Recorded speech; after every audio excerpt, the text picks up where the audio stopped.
وسيدنا وشفيعنا ومولانا محمد وبارك وسلم كما تحب وترضى بصلي عليه صلاة وسلام عليك يا رسول الله صلاة وسلام عليك يا حبيب الله غریب و سادو رنگی ہے داستان حرم غریب و سادو رنگی ہے داستان حرم نہایت حسنی حسین ابتدا اسماعیل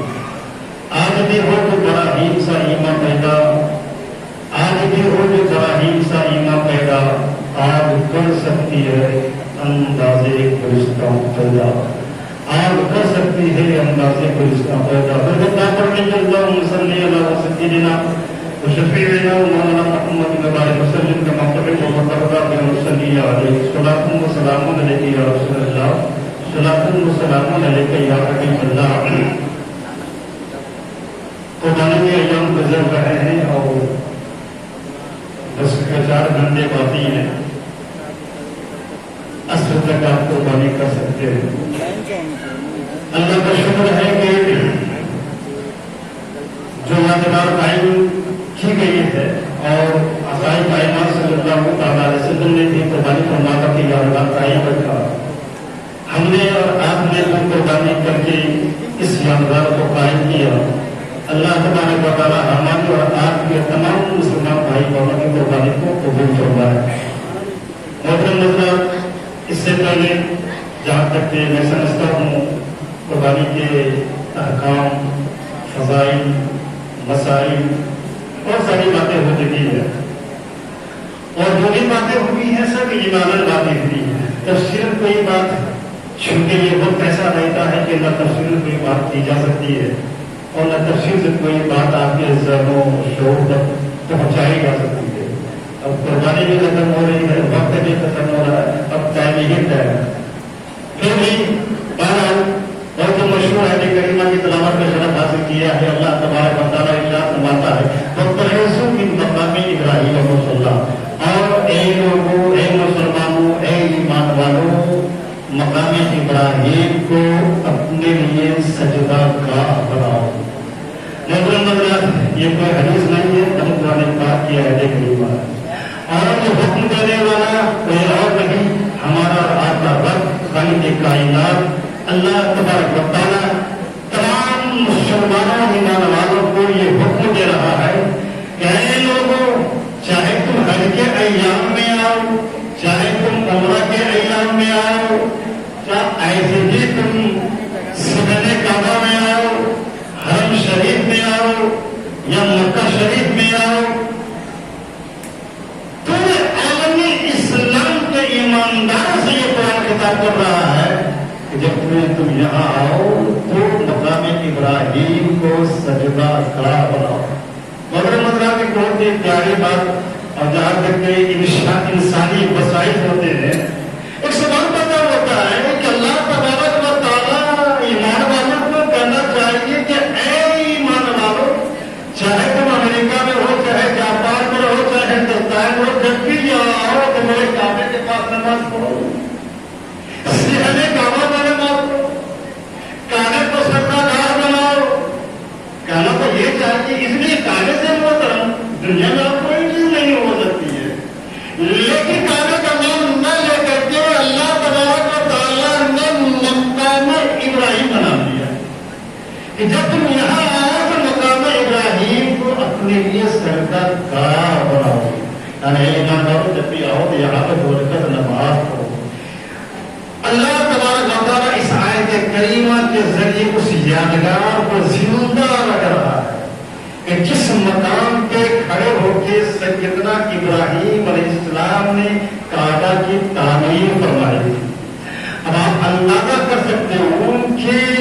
جس مقام پہ کھڑے ہو کر کے سیدنا ابراہیم علیہ السلام نے کعبہ کی تعمیر فرمائی تھی اس مقام کی جب یہ اہمیت ہے تو خود سیدنا ابراہیم علیہ السلام کی اہمیت ہوگی اللہ تبارک و تعالیٰ کے نزدیک خود سیدنا ابراہیم علیہ السلام کا کیا مقام ہوگا اور وہ کتنے پیارے اور کتنے عزیز ہوں گے کسی سے اندازہ لگاتا ہے جس مقام پہ کھڑے ہو کے سیدنا ابراہیم علیہ السلام نے مقام کی کعبہ کی تعمیر فرمائی اس مقام کے لیے پوری دنیا کے لیے قیامت تک کے لیے یہ آرڈر جاری کر دیا جب بھی آپ مقام ابراہیم